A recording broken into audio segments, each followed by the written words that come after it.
Hoje é dia de falar de Missão Impossível 7, Acerto de Contas, parte 1, essa franquia de ação maravilhosa que parece que só melhora a cada filme.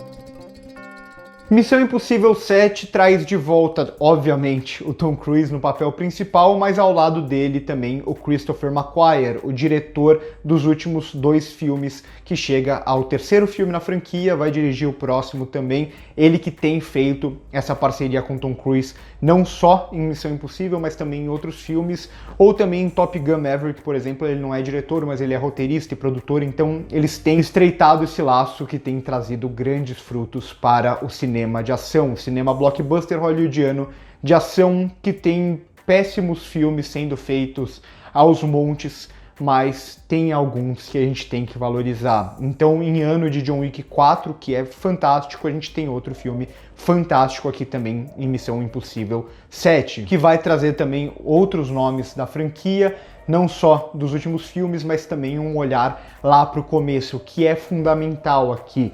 É quase que Missão Impossível trazendo não só personagens do primeiro filme, mas também uma ideia de um passado do Ethan Hunt pré-MI6, que é muito interessante no sentido de falar, olha, a gente reconhece onde essa franquia começou, a gente reconhece toda a trajetória dela ao trazer esses outros personagens e elementos que estão presentes em toda a franquia, mas a gente sabe para onde a gente está indo, a gente sabe para onde a gente está levando essa franquia.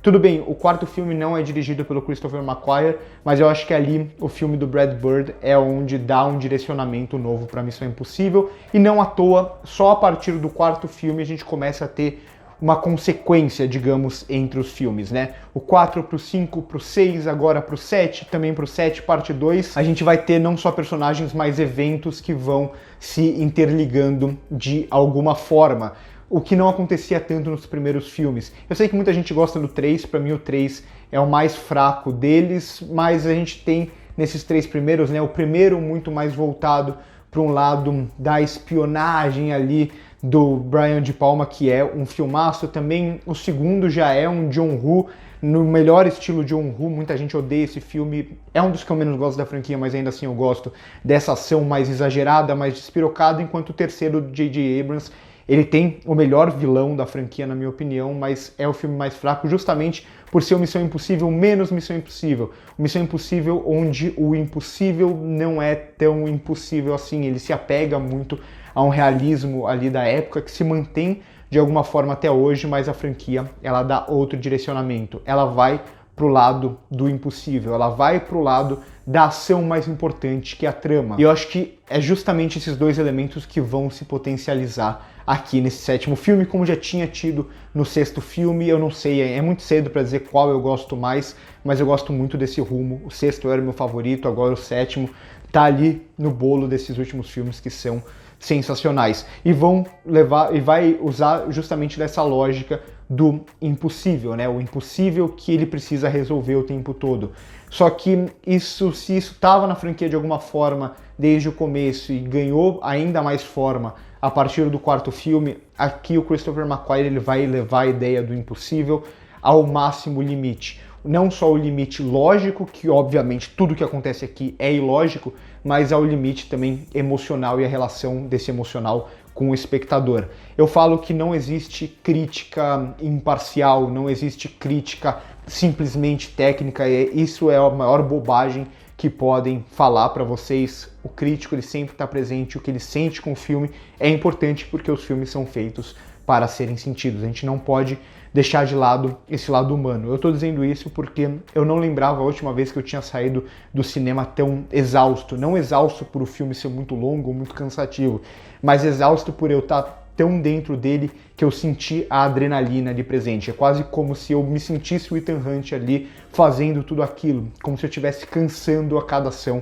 junto com ele. O Christopher McQuarrie ele consegue transportar a gente para dentro dessa ação frenética onde tudo é impossível e nada para. Então, quando parece que eles resolveram algo, vai entrar algo que é impossível de resolver e eles vão tentar resolver para entrar algo que é impossível de resolver, e o filme ele vai se deslocar o tempo todo justamente não parando, justamente tudo, absolutamente tudo aqui no filme se torna um problema que tem que ser resolvido por meio da ação. Então a gente tem aqui uma trama que claramente é importante em algum sentido, desde o lance da chave, que é mais um MacGuffin, né, esses elementos que tem na franquia que não são novidade no cinema, que precisam ser achados ou precisam ser resolvidos, mas na verdade isso é só uma desculpa para a trama se mover o tempo todo por meio da ação aqui, como eu disse. A gente obviamente tem vários personagens aqui, mas tudo isso, toda essa ideia da história, a ideia do roteiro, ela não é maior do que a ação, muito pelo contrário, ela é submissa à ação. O roteiro se desenvolve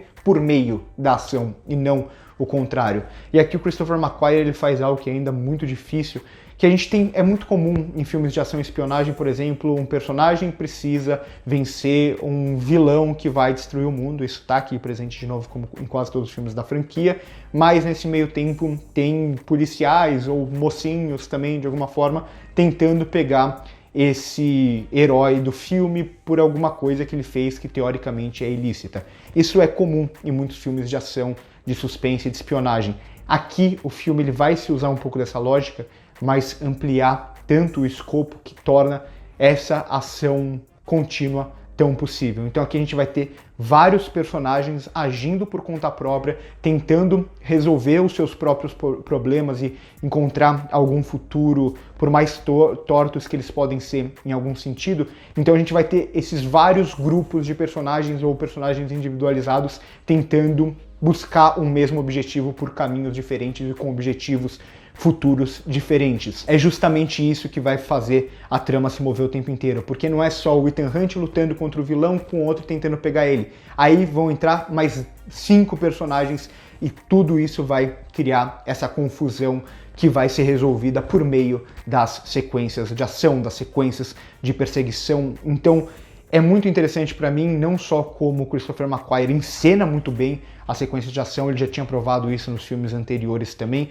e usando o CGI à luz do dia, o que eu falo, que eu critico muito em filmes blockbusters atuais, que eles sempre tentam esconder o CGI por meio de um realismo, fazendo a imagem sempre ficar acinzentada, ou escuro, ou esfumaçada, que a gente tem muito à luz do dia. Claro que o fato do Tom Cruise fazer muitas dessas cenas de ação e exigir menos CGI para elas serem realizadas ajuda, mas não é só isso, ainda assim tem muita computação gráfica e o Christopher McQuarrie usa ela à luz do dia. A imagem aqui é muito valorizada, como sempre deve ser no cinema. Só que voltando, não só as cenas de ação são muito bem encenadas, como a ideia de continuidade não está só nessas cenas longas de ação, nessas sequências longas de ação, mas como o filme vai se desenvolver por meio da decupagem e da montagem. São muitas coisas acontecendo ao mesmo tempo e o Christopher McQuarrie ele consegue trazer uma ideia de continuidade, uma ideia de movimento. Parece que o filme está sempre se movimentando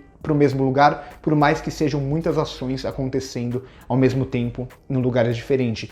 E isso ajuda muito porque ele se usa muito de uma ação que é bastante diferente do que a gente tem comumente no cinema. É uma ação que está muito mais voltada, o John Wick faz isso também, mas é uma ação muito mais voltada lá para o primeiro cinema, para Charles Chaplin, para Buster Keaton, uma ação que vai se desenvolvendo sem precisar de diálogos. As piadas e os diálogos e as informações, muitas vezes, elas estão inseridas na ação sem que os personagens precisem falar. É justamente dessa forma que ele consegue criar essa continuidade de problemas aparecendo o tempo inteiro para os personagens resolver em um filme extremamente frenético, um filme que nunca para, que essas 2h40 elas nunca são sentidas justamente por isso. Parece que o Ethan Hunt, se ele parar, ele não vai conseguir resolver o problema. E isso vai muito para o que talvez diferencie esse filme dos demais.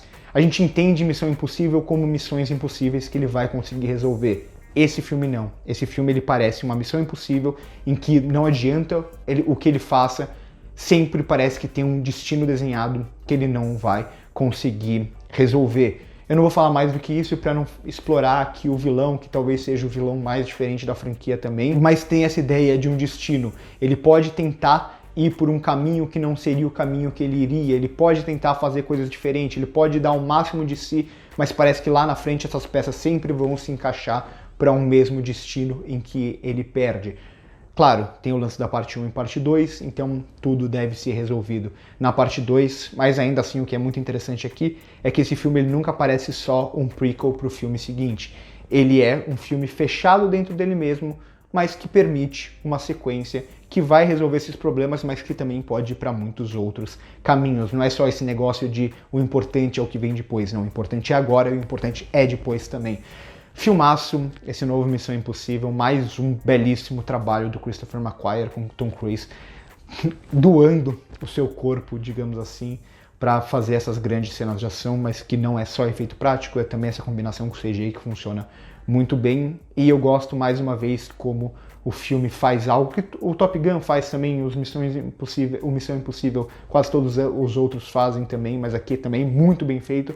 É esse lance do Tom Cruise não só ser Ethan Hunt, mas ele ser um pouco de Tom Cruise também. O filme olhar pra gente, dar uma piscadinha e falar, ó, tá vendo essa sequência de ação aqui, esse momento específico que eu tô dando uma pausa para vocês olharem ele atentamente? Eu sei que vocês sabem que é o Tom Cruise fazendo isso, e assim o filme ele cria quase que uma aura, quase que o personagem e o ator são indissociáveis. Gostei demais, acho que não teria como eu ter gostado mais do Missão Impossível Parte 1, o Missão Impossível 7 Parte 1, fico muito na expectativa do 2. É isso, franquia maravilhosa, acho que eu tô exausto junto com o filme e tentei fazer, acho que eu talvez tenha falado essa crítica falando na velocidade do filme, né, nessa velocidade de não ter parado nunca. Espero que vocês tenham gostado do vídeo, espero que vocês gostem do filme quando vocês assistirem. Vai ter pré-estreia agora no sábado e no domingo em várias cidades do Brasil. A estreia oficial dele é só na próxima quarta, mas vão ter sessões especiais de pré-estreia no sábado e no domingo. Fiquem atentos, curte o vídeo se gostou, se inscreve no canal se não é inscrito, passa no primeiro comentário fixado para ver as nossas outras redes sociais. Por hoje é isso e corta.